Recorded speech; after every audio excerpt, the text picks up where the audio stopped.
So this is the Almanac of Naval Ravikant, and it's got a lot of good highlights in it, and I'm basically just going to be going through my favourite parts from this book. Play the long-term game. All the returns in life, whether it's wealth, relationships, knowledge, come from compound interest. Now, I wouldn't say all returns in life come from compound interest. If returns is happiness, I can get returns by playing a lot of short-term games. But what I think Naval is saying is that most long-term games result in a deeper, more satisfying happiness. So winning a 20k bet is obviously great, but putting in solid hard work to generate £20,000 is obviously more satisfying. Going on one date is great, but putting in the work and building a long-term relationship again is more satisfying. Alright, next up, reading is faster than listening. Reading a book isn't a race. The better the book, the slower it should be read. Everyone I know is stuck on some kind of book. I feel no obligation whatsoever to finish a book. I'm sure Naval mentioned that he feels no obligation to finish a book on Tim Ferriss's podcast.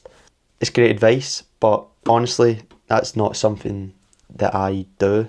Starting a book, especially if I've bought it physically and not finishing it, just doesn't make sense to me. It feels like I'm wasting money. But one thing I have started doing, which kind of goes with what Naval was saying, is stacking books. So I'll be reading 3 books at a time, and when I'm bored of one, I'll read another. When you're finally wealthy, you'll realise it wasn't what you were seeking in the first place. I think most people sort of know this, and I still believe you should try and become wealthy, but understanding this beforehand seems valuable. Money isn't going to solve all your problems, but it's going to solve all your money problems. Deep down, some people believe they can't make money, so they'll attack the whole enterprise by saying, well, making money is evil, you shouldn't do it. But they're actually playing another game, which is the status game. Telling people, I don't need money and don't want money, is just them trying to be high status in the eyes of other people. Not going to lie, I've sort of thought like this in the past. I've told myself that, all these people working super hard and making all this money are probably miserable and don't understand that good health and good relationships are more important.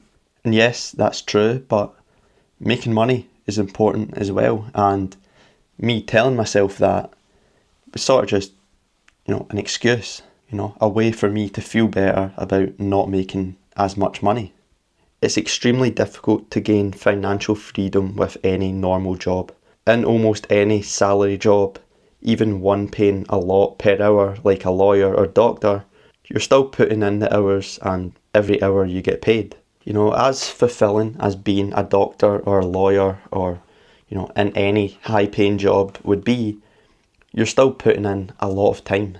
So you'll be able to afford lots of nice things, but you won't have much time to use them. You'll be able to go on lots of expensive trips abroad, but only when you can get the time off.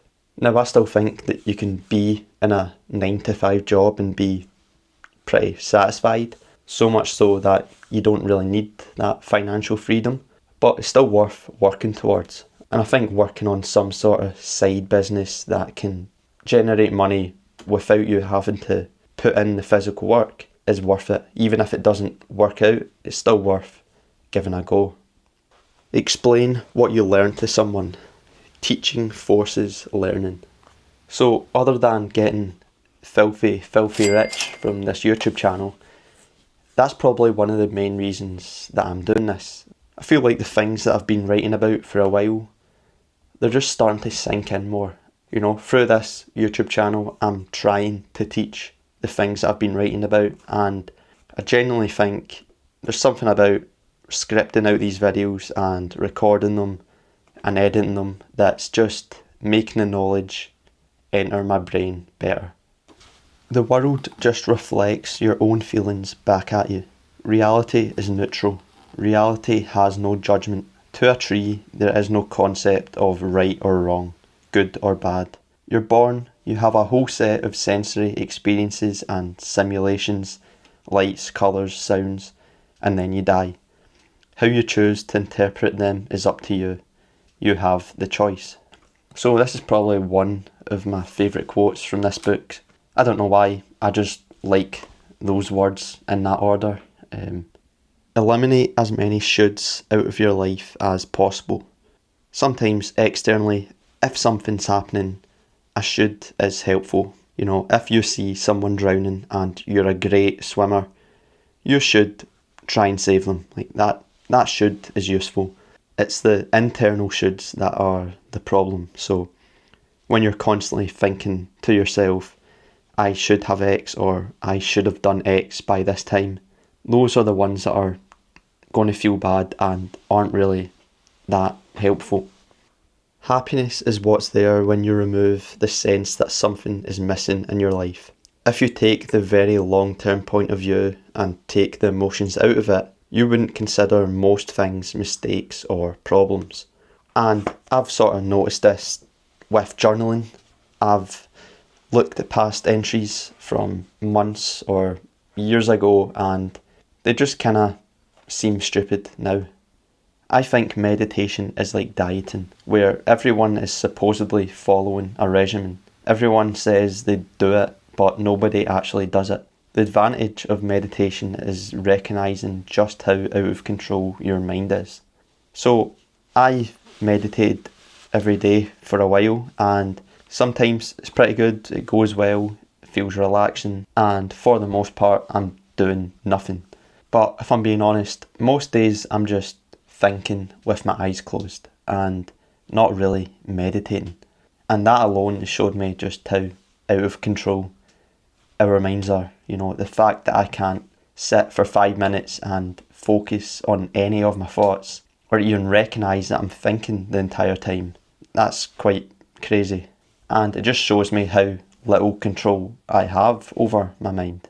And yeah, that motivates me to want to get better at it. I'm not religious, but I'm spiritual. To me, that's the most devotional thing that I could do.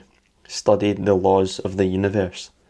So this was just a small section of the book. But like Naval, I'm not religious. I wasn't brought up religious. I have looked into like Christianity and been open to it, but there's just too many things that turn me off. So I'm not religious, but the more mental health and psychology stuff that I'm reading into, the more spiritual I feel I'm becoming.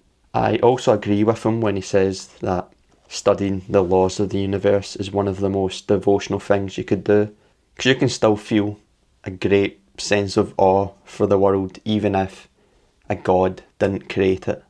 And spending time learning about science, evolution, space, nature, animals, physics, just having a deeper understanding of the world make you appreciate life more, even more so than believing a god who I can't even really understand, you know, created it in a few days. And I'm not against religion, it's just that's what this one section of the book made me think about.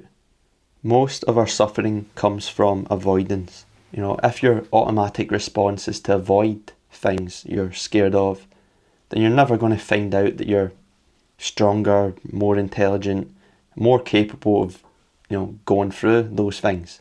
We need to avoid avoidance. If there's something you want to do later, do it now. There is no later. And there is something I want to do now, and that is end this video. So yeah, there we have it. That is everything I've learned from this book in